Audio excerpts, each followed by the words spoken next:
bonjour à tous. Merci d'être là aujourd'hui. Je me présente, Cindy Charrier. Alors, à vrai dire, depuis 14 ans, je suis principalement formatrice en langue des signes. Je pratique la langue des signes depuis que je suis toute petite. J'ai un petit peu fait, il y a 4 ans, un grand écart professionnel. Je suis passée du monde de la surdité, où on ne parle pas, au monde de l'hypnose, où on utilise principalement sa voix et le son. Je suis également formatrice en formation bien-être et bien évidemment, on y retrouve dans ces formations de l'hypnose. Je m'intéresse à tous les types d'hypnose. Hypnose que je vais vous parler tout à l'heure. On va aborder chacune de ces méthodes. Vous allez voir un petit peu les similitudes, les choses qui divergent. Vous allez voir aussi ce qui vibre en vous. Parce que hypnose n'est que le mot global. Après, c'est intéressant de voir en fonction des pathologies que vous voulez aborder, en fonction du parcours que vous voulez faire, vous allez voir qu'il y a différentes méthodes et différentes positions, différentes postures de la part du thérapeute, que l'on n'a pas toujours appelé thérapeute. Pourquoi je vous parlais de la langue des signes tout à l'heure, c'est que ça me permet d'être à l'aise avec le langage non verbal. Je vous expliquerai un petit peu comment se déroule une séance. Alors justement, le programme que l'on va voir ensemble, nous allons aborder l'hypnose. L'hypnose que l'on peut définir de façon très générale par état de conscience modifié. Oui, mais modifié à quelle hauteur et modifié comment? Alors, il faut savoir qu'effectivement, l'hypnose, le cerveau, lui, va traiter toutes les informations autour de vous, dans votre environnement. Pour cela, il va utiliser 2 circuits. Le premier, le circuit conscient, qui par sa définition, on en a conscience. Mais le deuxième circuit, c'est l'inconscient. Et il y a beaucoup plus d'informations qui sont traitées de façon inconsciente que consciente. Et donc, il y a beaucoup de choses qu'on ne maîtrise pas. L'inconscient, ça reste un petit peu mystérieux. Il faut bien comprendre que l'inconscient fait partie de vous. C'est une part de vous. Lorsque vous êtes en séance, l'idée est de faire appel à toutes ces parties de vous, mais de s'adresser directement à l'inconscient. Moi, j'aime comparer l'hypnose à un château. Votre inconscient, c'est le roi. C'est celui qui prend les décisions. Celui à qui j'ai besoin de m'adresser, c'est le roi. Mais souvent, à l'entrée du château, qui est là? Qui est présent? Le conscient qui ne laisse pas passer n'importe qui. Et vous allez voir, quand je vais vous raconter des petites histoires, et bien justement, toutes ces histoires, des fois vous vous direz, mais c'est pas cohérent, mais elle n'a pas fini sa phrase, mais elle veut en venir où? Mais qui c'est qui se pose toutes ces questions? C'est votre conscient? C'est le soldat? C'est le gardien? Et pendant que le gardien il s'occupe à se poser plein de questions, moi discrètement, je peux déjà aller voir le roi, et je peux m'adresser à l'inconscient. Et votre inconscient, en séance, va vous faire bouger certaines parties du corps.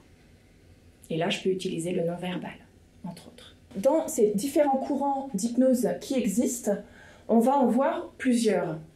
La première, c'est l'hypnose directe. Je dirais que c'est celle qui est un petit peu la plus connue de par son effet assez impressionnant, assez direct. C'est une hypnose qui est assez autoritaire.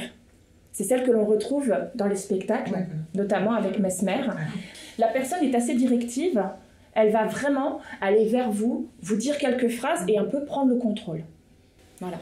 C'est vraiment une hypnose qui est très impactante, très efficace, mais qui est dans la posture haute. C'est elle qui décide. C'est elle qui mène le jeu. Moi, j'ai un membre de ma famille qui réagit tellement bien que si c'est diffusé à la télé, il ne faut pas qu'il y ait de publicité. Hein. Sinon, elle reste en état de conscience modifié et il faut la ramener. C'est une technique qui est la plus connue, c'est surtout la plus ancienne et la plus connue de par les shows. Nous avons ensuite l'hypnose hellmanienne. Alors celle-ci, elle est davantage utilisée dans les milieux médicaux parce qu'elle est aussi, comme la première, très, très directe. Très directe. En un laps de temps très très court, on peut mettre la personne en état de conscience modifié. On peut aussi utiliser le mot transe. On met la personne en état de transe assez rapidement. L'hypnose ericksonienne, c'est la plus connue parce que c'est celle qui a commencé à devenir un petit peu plus souple, à commencer à demander à la personne en face si elle souhaite participer au processus. Et c'est une hypnose qui a permis de mettre en place d'autres formes d'accompagnement, comme la programmation neurolinguistique, que vous connaissez certainement, de par les phrases que l'on va utiliser, les tournures de phrases, les négations, la thérapie familiale également, puisqu'on va amorcer le dialogue. Dans un dialogue, il faut au minimum être 2. Donc on part du consentement de 2 personnes. L'hypnose ericksonienne, c'est la plus connue parce que c'est aussi celle qui peut aborder un grand nombre de thématiques. Vous verrez que celles qui viennent juste après se spécialisent sur les thématiques. L'hypnose humaniste. L'idée, c'est surtout de travailler sur la posture du praticien Alors jusque-là, on parlait plutôt d'hypnotiseur. Là, on commence à parler de praticien. On commence à voir les choses autrement, puisque là, on va surtout faire appel à l'être dans son ensemble, à l'être humain, humaniste. L'auto-hypnose, j'imagine que vous avez déjà dû en entendre parler, c'est le fait que justement, la personne qui veut pratiquer l'hypnose le fasse sur elle-même. Là, tout dépend de vous. Parce que là, du coup, le thérapeute, lui, va vraiment être là plutôt en accompagnement. On va vous donner un outil et à vous d'en faire ce que vous voulez. C'est pour ça que de plus en plus, on trouve des livres sur l'auto-hypnose, on a des audios d'auto-hypnose. Et là, c'est à vous de vous mettre en état de transe ou en état de conscience modifié. Alors, état de conscience modifié, vous verrez après avec les diapasons, c'est tout ce sont les ondes cérébrales qui changent. Vous voyez que plus ça évolue, et plus les techniques d'hypnose sont dans la participation, dans le travail d'équipe. L'hypnose spirituelle symbolique. Alors c'est une hypnose qui est assez récente. Sa particularité, c'est vraiment de faire appel à l'être dans son ensemble, mais pas uniquement corporel. On va vraiment aller d'un point de vue spirituel, on va aller en accord avec l'âme, travailler sur différents plans de la personne. Et là où ça peut être un petit peu décrié, c'est qu'en France, c'est souvent associé à une pratique religieuse. Dès qu'on parle de l'âme, de la mort, de Dieu, de la nature, de l'univers, ce qu'il est bon d'avoir conscience maintenant, c'est de voir que les différentes méthodes ont évolué et qu'il est important de bien choisir son thérapeute en fonction de ce que l'on veut aborder. Quelle est la pratique du thérapeute ? Quelle est la thématique que l'on veut aborder et si les deux se rejoignent? Si vous êtes une personne qui a énormément de mal à lâcher prise, peut-être parce que vous avez peur que quelqu'un ait de l'ascendant sur vous. Donc les premières méthodes d'hypnose ne seront pas celles qui vous correspondent le mieux. Peut-être que l'humaniste ou l'hypnose spirituelle ou encore celles qui viennent après vous correspondraient mieux.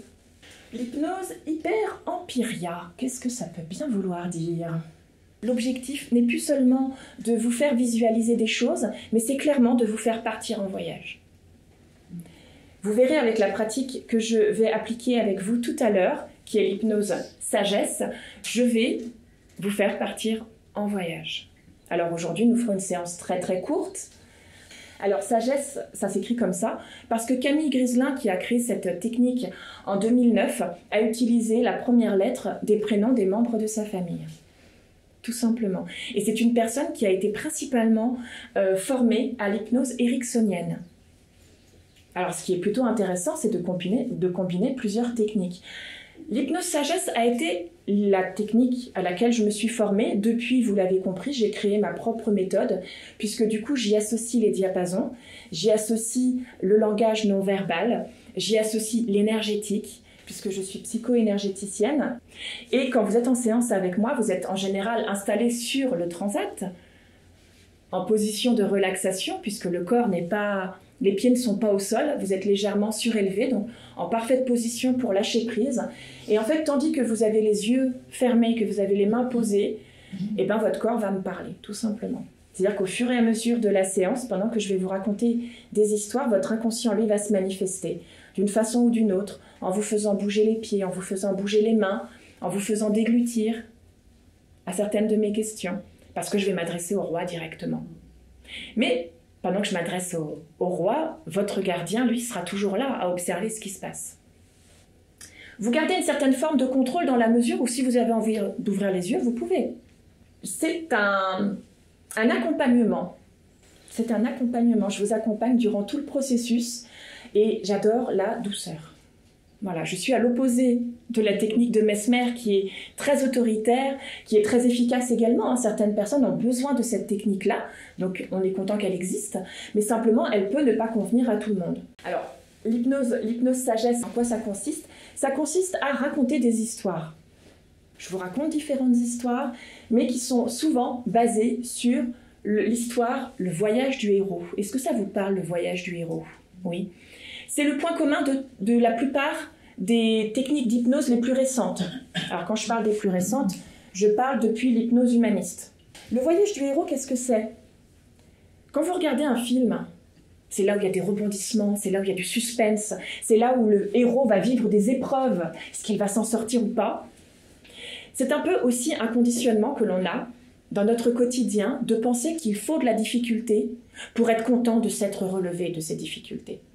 Que l'on retrouve dans beaucoup de citations, beaucoup de proverbes, vous connaissez certainement, mais on peut aussi ressortir grandi d'une situation qui s'est faite en douceur. Et en fait, c'est ça la philosophie de la technique sagesse que j'aime tout particulièrement, cette idée d'apporter de la douceur dans notre vie et que tout dépend du regard que l'on porte sur la situation. Et en fait, dans les techniques que j'applique, c'est vous amener à voir les choses autrement. Parce que mes histoires, pour certaines, elles existent. Elles ne sont pas que des histoires créées sur le papier. Certaines existent, certaines dans lesquelles vous allez peut-être vous reconnaître en vous disant « c'est quand même dingue, mais comment elle savait que ça me parlerait ?» Voilà.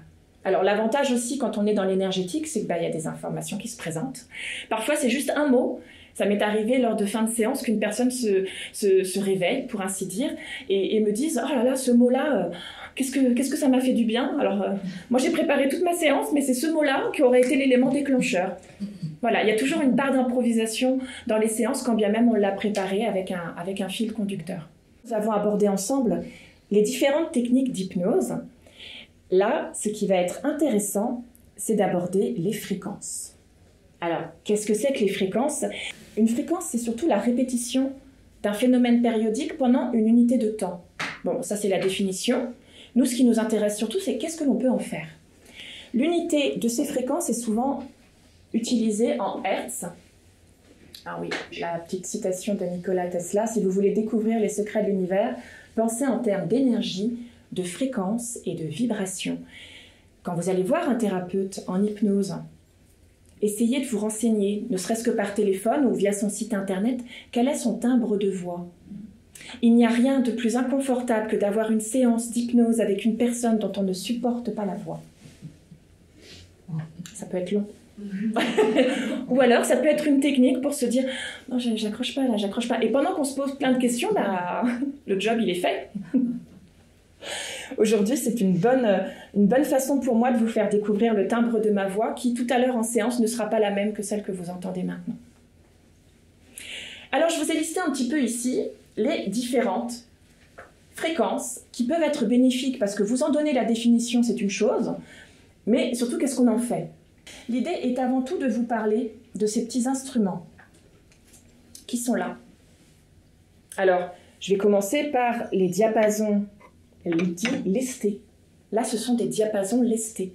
Pourquoi ? Parce que ici, cela permet que lorsque l'on tape le diapason, on remarque que la vibration descend et en fait, on la ressent jusqu'ici.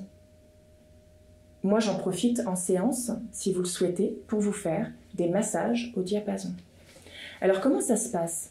Vous êtes allongé, non pas sur le transat, mais sur une table de massage, habillé. Nul besoin de vous déshabiller ou d'avoir un contact direct avec la peau. Alors, elle se diffuse comment ? Qui veut essayer ? Est-ce que tu saurais me dire jusqu'où va la vibration ? On va sur le haut, oui. Vraiment, c'est... Super. Ouais. Qui veut essayer ? Après, je vais vous expliquer la signification. Restez concentré sur la sensation que vous avez. Est-ce que tu saurais dire jusqu'où la vibration monte ? Super. Alors que je vous explique un petit peu ce qu'il vient de se passer. J'ai posé le diapason lesté au niveau de l'os de votre pouce et on sent la vibration qui monte et qui monte. Si elle reste au niveau du poignet, c'est signe qu'il y a déshydratation. Et là, c'est parfait pour enchaîner avec la suite. Alors, il faut savoir, moi ce que j'aime avec les différentes fréquences, ici vous voyez que là, 174 Hertz, c'est la base, le sentiment de sécurité, de sérénité. Qu'est-ce que ça signifie au juste ? Ça signifie que cette fréquence, si je l'avais en diapason et que je la posais sur vous, va transmettre cette information aux cellules qui sont juste autour et va venir diffuser au reste du corps. Comment l'information se diffuse-t-elle dans le corps ? Par l'eau. Par l'eau de notre corps. Et plus le corps est hydraté, plus l'information peut circuler. Donc si l'information ne circule pas, ou circule difficilement, ou reste au niveau de votre poignet, c'est qu'il y a déshydratation. Donc la première chose à faire, c'est de faire une petite cure d'eau. Vous voulez Renforcez votre système immunitaire. Soyez hydraté. Le fait d'avoir cet apport va permettre à votre corps de se rééquilibrer et d'être rassuré. Et qu'est-ce qui va se passer à ce moment-là? Il va évacuer plein de toxines. Il va retrouver un certain équilibre. Et pour peu que vous lui apportiez par de la musique, par des fréquences choisies, la grande majorité, vous les trouvez ne serait-ce que sur YouTube. Vous pouvez les trouver en fonction de certaines expériences que vous voulez vivre. Si vous venez me voir en cabinet, dans ce cas-là, dans mon petit studio énergétique, c'est avec les diapasons que l'on va communiquer. Votre corps, lui, va absorber toutes les informations que je vais pouvoir lui transmettre avec les fréquences que j'aurai choisies spécialement pour lui. Parce qu'à mesure que je vais vous faire ce massage sur le corps, je vais partir des pieds, je vais remonter jusqu'à la tête, et arrivé à la tête, j'utilise d'autres diapasons. Ça va être ceci. Celui-ci sera davantage utilisé non pas pour les massages directement sur le corps, mais au niveau de vos oreilles. Et entre nos deux oreilles, nous avons notre cerveau. C'est-à-dire que ces diapasons-là vont davantage agir sur le cérébral. Donc pour calmer les angoisses, calmer le stress et permettre un rééquilibrage cérébral. Mais pas n'importe comment et surtout dans un certain ordre. Alors, la fréquence gamma, qui se trouve entre 30 Hz et 80 Hz, c'est celle que j'utilise le moins. Parce que c'est vraiment une énergie qui est très dynamisante quand vous voulez travailler votre mémoire, quand vous voulez travailler sur une thématique très précise qui nécessite toute votre attention. En général, quand vous venez me voir en séance, vous avez plutôt envie de vous détendre et d'être en mode relaxation que plutôt d'être en mode surstimulation pour continuer votre journée. La fréquence qui est utilisée ensuite, c'est la fréquence bêta. Celle-ci permet vraiment d'agir sur l'anxiété, permet d'être déjà en état de relaxation. C'est une fréquence qui vous permet de conduire quand vous sortez de séance avec moi. C'est une séance qui vous permet de continuer votre journée. C'est une fréquence qui concerne lors du sommeil la période paradoxale. Il y a également l'alpha, entre 8 et 12 Hz. C'est plutôt celle-ci, moi, que j'utilise en tout dernier lorsque vous avez une séance avec moi. Donc l'objectif en séance, c'est de vous laisser repartir un petit degré en dessous pour être détendu, mais pas trop détendu. C'est un peu l'état où vous commencez à vous sentir vraiment fatigué, je vais peut-être aller me coucher, hop, allez. C'est l'état vraiment où vous sentez que la relaxation commence à s'installer. Parce que dès que nous allons dans une fréquence encore plus basse, en θ, nous sommes en état de somnolence. L'objectif n'étant pas de vous laisser reprendre votre voiture ou vous laisser reprendre la route en étant tellement détendu qu'on ne maîtrise plus rien. Nous avons ensuite la fréquence delta, qui est l'état de sommeil profond. La fréquence sur laquelle j'aime vous amener, soit avec ma voix, soit avec les diapasons. Parce qu'à ce moment-là, vous êtes prêt à partir en voyage. Comment ça se passe une séance en hypnose comptée, puisque je raconte des histoires que j'associe au diapason? L'idée, c'est simplement de vous faire voir les choses autrement. J'adore cette méthode douce, parce que ça rappelle notre enfance, quand papa, maman nous racontaient des histoires. Et l'hypnose commençait déjà à ce moment-là, puisque dans toutes les histoires qu'on peut nous raconter depuis notre enfance, il y a des messages. Alors, il y a des messages qui sont évidents, avec une morale à la fin, par exemple, et il y a aussi des messages cachés. Mes histoires sont des métaphores qui vont pouvoir aborder certaines thématiques. Alors, vous avez l'histoire de base que vous allez entendre, et puis il y a l'histoire qui est plutôt cachée et qui va venir s'adresser justement à votre inconscient. Alors, les contre-indications en hypnose. Je ne saurais pas parler au nom des autres thérapeutes. Me concernant, je choisis de ne pas accompagner les personnes épileptiques. Les personnes qui ont aussi un passé, qui ont fait l'expérience d'un AVC par exemple, ça m'est arrivé d'en accompagner quelques-unes et d'autres non. Ça dépend vraiment de l'énergétique de la personne. J'utilise l'énergétique pour voir un petit peu quelles sont les informations que je reçois et vous pouvez me tenir un certain discours, je capterai d'autres informations. Bien évidemment, que ce soit lors d'un massage au diapason ou que ce soit juste en séance d'hypnose simple, soit vous avez le massage au diapason avec ces diapasons-là. Une fois que j'arrive au niveau des oreilles, j'utilise les autres diapasons et à partir de là, je vous chuchote quelques mots doux à l'oreille et je vois comment votre corps réagit. Le pied qui se lève, la main qui se lève, le visage qui exprime des choses et je demande toujours l'accord, votre accord et l'accord du mental, du système émotionnel, donc le cœur et le corps, pour vraiment travailler dans la globalité Je suis spécialisée dans les blessures émotionnelles. Et du coup, le corps peut exprimer à certains endroits quand ça bloque. Voilà. Et après, on fait le chemin inverse. On redescend avec les diapasons. Et souvent, à la fin, au niveau des pieds, quand je vous fais une petite vibration particulière, vous sentez que l'énergie qui peut-être s'arrêtait qu'au niveau du poignet d'un seul coup englobe tout le haut du corps. Parce que ça se fait de façon équilibrée. Vos cellules se mettent à communiquer entre elles un petit peu plus et à diffuser l'information. Une séance en général dure entre 1 heure et 1 heure et demie. Est-ce que quelqu'un veut se prêter à l'exercice des diapasons? Est-ce que quelqu'un veut essayer? Je suis tout prêt. Eh bien écoute, avec grand plaisir. Je mets le percuteur. On va faire ensemble. Super. On va tester la sensibilité. Je fais l'oreille droite. Pour l'instant, tu me dis si ça devient inconfortable. C'est bon pour toi? Ça va, oui. On fait l'oreille gauche. C'est bon pour toi? Ça va aussi, c'est à peu près pareil, oui. Alors, petite démonstration.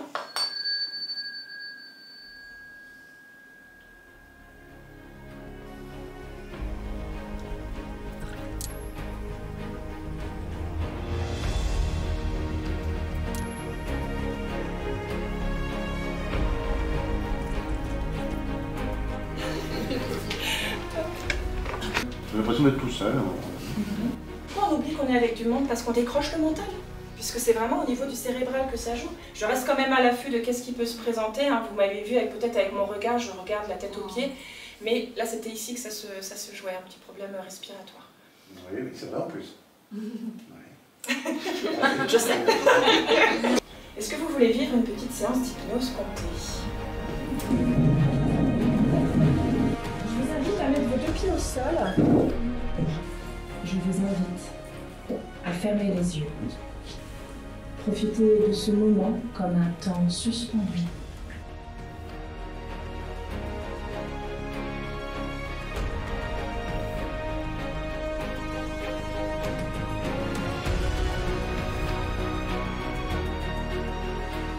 Merci à vous.